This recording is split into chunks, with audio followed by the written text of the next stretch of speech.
Hi, everybody. Let me start by saying the obvious. These aren't normal times. As we all manage our way through a pandemic unlike anything we've seen in a century, Michelle and I hope that you and your families are safe and well. If you've lost somebody to this virus, or if someone in your life is sick, or if you're one of the millions suffering economic hardship, please know that you're in our prayers. Please know that you're not alone, because now's the time for all of us to help where we can and to be there for each other, as neighbors, as co-workers, and as fellow citizens. In fact, over the past weeks, we've seen plenty of examples of the kind of courage, kindness, and selflessness that we're going to need to get through one of the most difficult times in our history. Michelle and I have been amazed at the incredible bravery of our medical professionals who are putting their lives on the line to save others, the public servants and health officials battling this disease, the workers taking risks every day to keep our economy running, and everyone who's making their own sacrifice at home with their families, all for the greater good. But if there's one thing we've learned as a country from moments of great crisis, it's that the spirit of looking out for one another can't be restricted to our homes or our workplaces or our neighborhoods or our houses of worship. It also has to be reflected in our national government. The kind of leadership that's guided by knowledge and experience, honesty and humility, empathy and grace. That kind of leadership doesn't just belong in our state capitals and mayor's offices. It belongs in the White House. And that's why I'm so proud to endorse Joe Biden for President of the United States. Choosing Joe to be my vice president was one of the best decisions I ever made, and he became a close friend. And I believe Joe has all the qualities we need in a president right now. He's someone whose own life has taught him how to persevere, how to bounce back when you've been knocked down. When Joe talks with parents who've lost their jobs, we hear the son of a man who once knew the pain of having to tell his children that he'd lost his. When Joe talks about opportunity for our kids, we hear the young father who took the train home each night so he could tuck his children into bed. And we hear the influence of Jill, a lifelong teacher. When Joe talks to families who've lost a hero, we hear another parent of an American veteran, a kindred spirit, somebody whose faith has endured the hardest loss there is. That's Joe. Through all his trials, he's never once forgotten the values or the moral fiber that his parents passed on to him and that made him who he is. That's what steels his faith in God, in America, and in all of us. That steel made him an incredible partner when I needed one the most. Joe was there as we rebuilt from the Great Recession and rescued the American auto industry. He was the one asking what every policy would do for the middle class, and everyone's striving to get into the middle class. That's why I asked him to implement the Recovery Act, which saved millions of jobs and got people back on their feet. Because Joe gets stuff done. Joe helped me manage H1N1 and prevent the Ebola epidemic from becoming the type of pandemic we're seeing now. He helped me restore America's standing and leadership in the world on the other threats of our time, like nuclear proliferation and climate change. Joe has the character and the experience to guide us through one of our darkest times and heal us through a long recovery. And I know he'll surround himself with good people.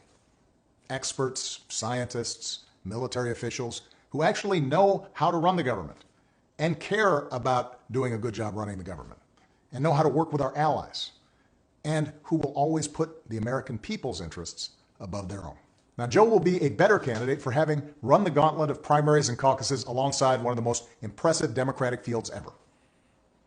Each of our candidates were talented and decent, with a track record of accomplishment, smart ideas, and serious visions for the future.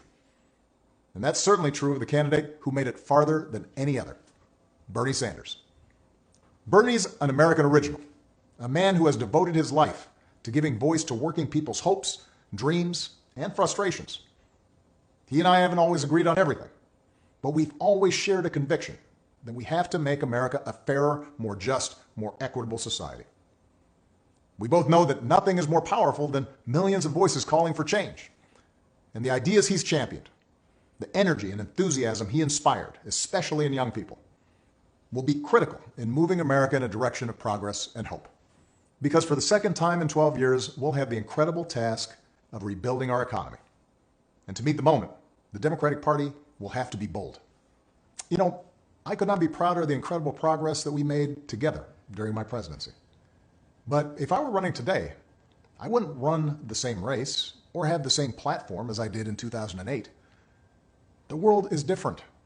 There's too much unfinished business for us to just look backwards. We have to look to the future. Bernie understands that, and Joe understands that. It's one of the reasons that Joe already has what is the most progressive platform of any major party nominee in history. Because even before the pandemic turned the world upside down, it was already clear that we needed real structural change. The vast inequalities created by the new economy are easier to see now, but they existed long before this pandemic hit. Health professionals, teachers, delivery drivers, grocery clerks, cleaners, the people who truly make our economy run, they've always been essential. And for years, too many of the people who do the essential work of this country have been underpaid, financially stressed, and given too little support. And that applies to the next generation of Americans. Young people graduating into unprecedented unemployment. They're going to need economic policies that give them faith in the future and give them relief from crushing student loan debt. So we need to do more than just tinker around the edges with tax credits or underfunded programs. We have to go further to give everybody a great education, a lasting career, and a stable retirement. We have to protect the gains we made with the Affordable Care Act, but it's also time to go further. We should make plans affordable for everyone, provide everyone with a public option, expand Medicare, and finish the job so that healthcare isn't just a right, but a reality for everybody. We have to return the U.S. to the Paris Agreement and lead the world in reducing the pollution that causes climate change. But science tells us we have to go much further, that it's time for us to accelerate progress on bold new green initiatives that make our economy a clean energy innovator, save us money, and secure our children's future. Of course, Democrats may not always agree on every detail of the best way to bring about each and every one of these changes. But we do agree that they're needed. And that only happens if we win this election. Because one thing everybody has learned by now is that the Republicans occupying the White House and running the U.S. Senate are not interested in progress. They're interested in power. They've shown themselves willing to kick millions off their health insurance and eliminate pre-existing condition protections for millions more, even in the middle of this public health crisis, even as they're willing to spend $1 trillion on tax cuts for the wealthy. They've given polluters unlimited power to poison our air and our water and denied the science of climate change, just as they denied the science of pandemics. Repeatedly, they've disregarded American principles of rule of law and voting rights and transparency, basic norms that previous administrations observed regardless of party, principles that are the bedrock of our democracy. So our country's future hangs on this election, and it won't be easy. The other side has a massive war chest. The other side has a propaganda network with little regard for the truth. On the other hand, pandemics have a way of cutting through a lot of noise and spin to remind us of what is real and what is important. This crisis has reminded us that government matters. It's reminded us that good government matters, that facts and science matter, that the rule of law matters, that having leaders who are informed and honest and seek to bring people together rather than drive them apart, those kind of leaders matter. In other words, elections matter. Right now, we need Americans of goodwill to unite in a great awakening against a politics that too often has been characterized by corruption, carelessness, self-dealing, disinformation, ignorance, and just plain meanness. And to change that, we need Americans of all political stripes to get involved in our politics and our public life like never before. For those of us who believe in building a more just, more generous, more democratic America, where everybody has a fair shot at opportunity, for those of us who believe in a government that cares about the many and not just the few, for those of us who love this country and are willing to do our part to make sure it lives up to its highest ideals, now's the time to fight for what we believe in. So join us. Join Joe.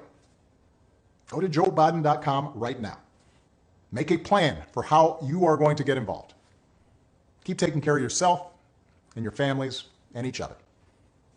Keep believing in the possibilities of a better world, and I will see you on the campaign trail as soon as I can. Thanks.